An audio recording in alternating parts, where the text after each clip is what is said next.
The tide comes in, pulls some sand back into the ocean. The land is lost, another fight it cannot win. The cycle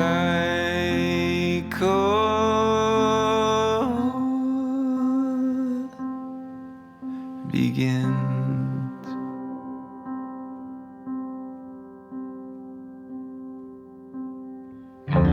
The clouds come in, turn from white to gray, then fade to nothing.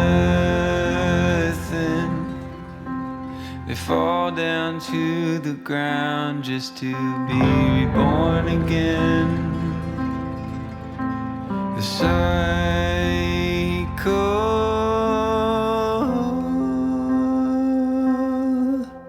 begins.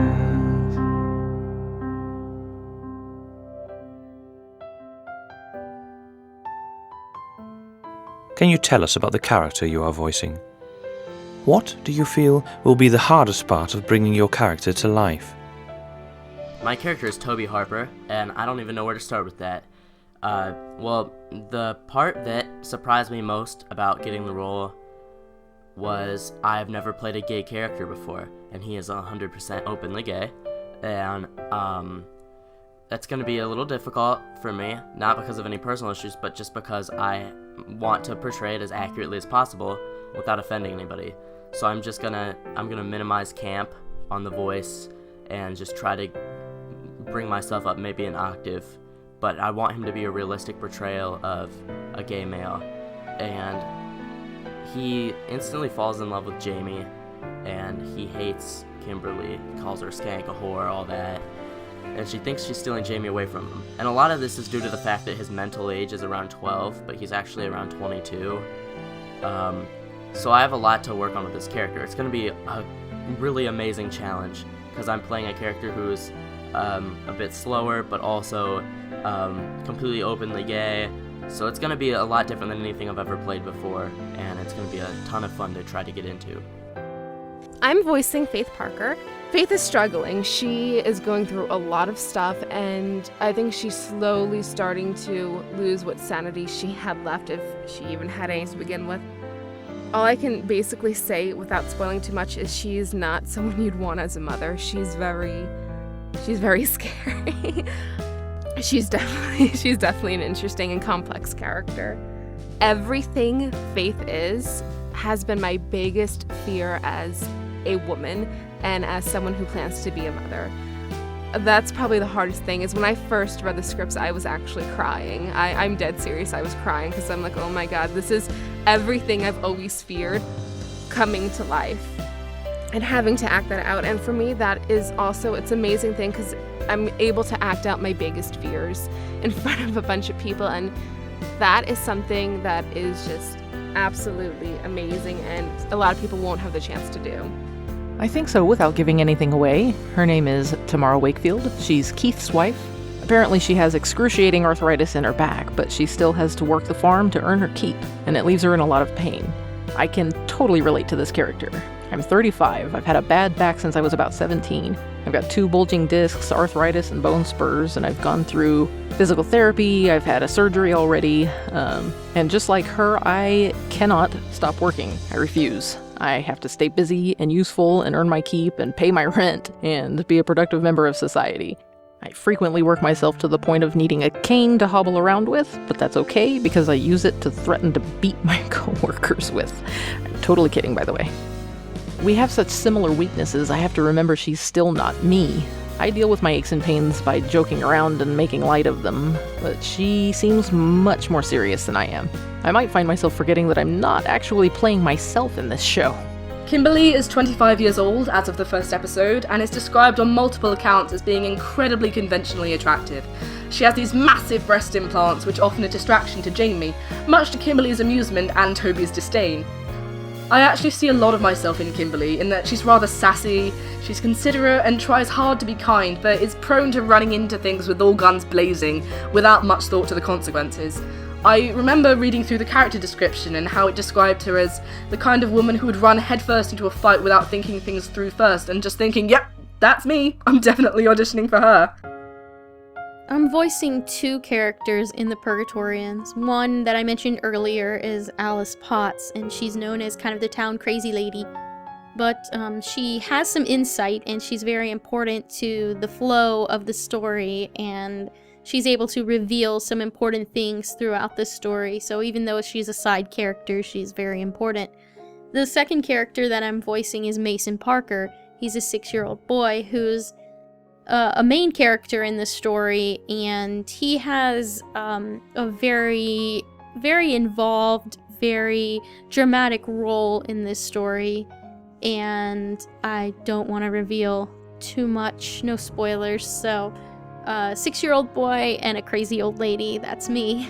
I think the hardest part of bringing my characters to life is the actual voice and the drama, because I'm stretching myself. I challenged myself with these 2 characters.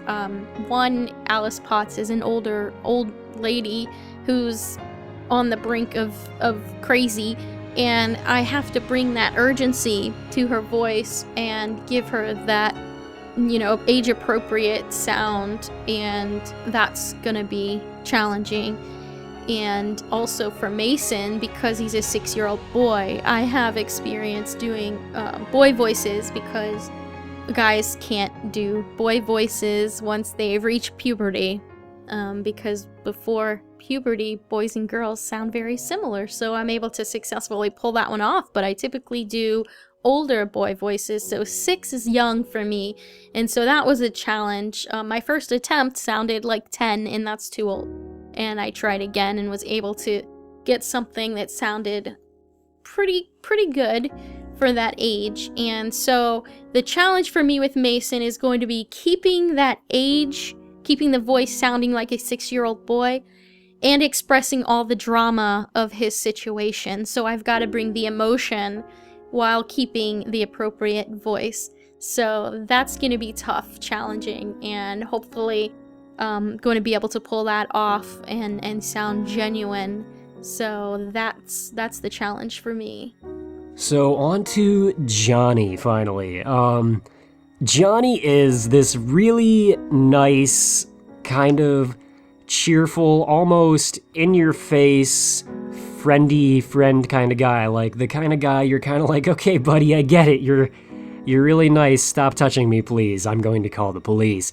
He's really into Jamie. He's bisexual, I do believe. I think he's really, as a character, he's well written. He's not, I think Paul used the phrase, not camp in the slightest, which I think is a really good thing, because voicing a character who is a gay guy, who is like the really, stereotypically girly kind of gay guy, and, really loud and flamboyant and insulting, would be very exhausting, I think, and it would kind of get on my nerves, and it would get on everyone else's nerves who kind of listens. So I think that as a character, he's got this really nice balance of wanting to be helpful, but also kind of, getting a little bit too touchy-feely with some of the main cast. Like I said, he's got that thing going on for Jamie. He really wants to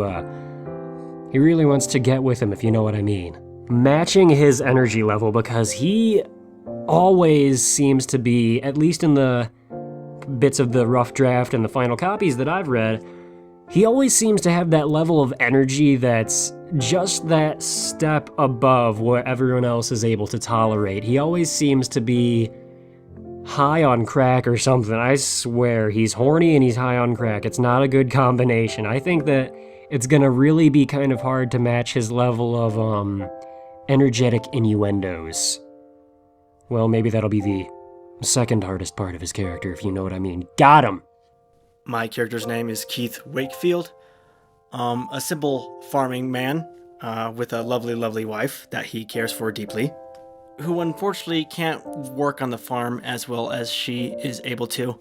And this concerns Keith pretty greatly, seeing his wife in pain on almost a daily basis, and he just wants the pain to go away because he loves her very, very much and cares for her well-being. to the point where he doesn't really think about his actions. He just thinks about, what can I do to make my wife feel better? So he's very, very caring man, but he doesn't really think about his decisions right away. And sometimes I could relate to that when it comes to someone who I care about deeply and see them not very well. I tend to take more action than thinking about a situation, much like Keith does, which can be problematic for someone who takes action rather than thinking a situation out, as we will find out during Keith's storyline. A little drama happens there. But that's Keith's personality. He's willing to do whatever it takes to make his lovely wife feel better again. I think the hardest part about making this character come to life is really trying to project how he's feeling. I do know that he does care for his wife deeply and was willing to do anything, but there are so many emotions that could happen in those little tiny moments. There could be feelings of panic, of sadness, of anger, all these little emotions that happen to someone when they're going through a really hard time, when they're trying to find a way to help a certain person that they deeply love. Can be kind of difficult sometimes to act out when it is just your voice. That's one of the challenging things sometimes about voice acting is it's much different than being on stage. Because when you're on stage, you have your facial expressions, and people can see whether you're sad, whether you're angry, whether you're happy, but you kind of have to project that with your voice. You have to make the audience feel that you are sad, happy, angry, just through the sound of your voice alone. And that can be difficult sometimes. And I don't know why this sin keeps slipping through my fingers. And I don't know why the clouds, they always seem to linger. All I know is when it's your time to go, you go. Yeah, what I found, no coming back around.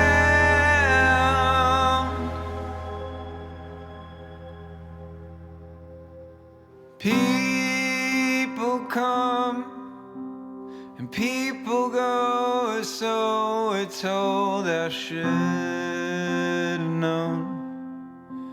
But when you're young, you think that some are invincible. The cycle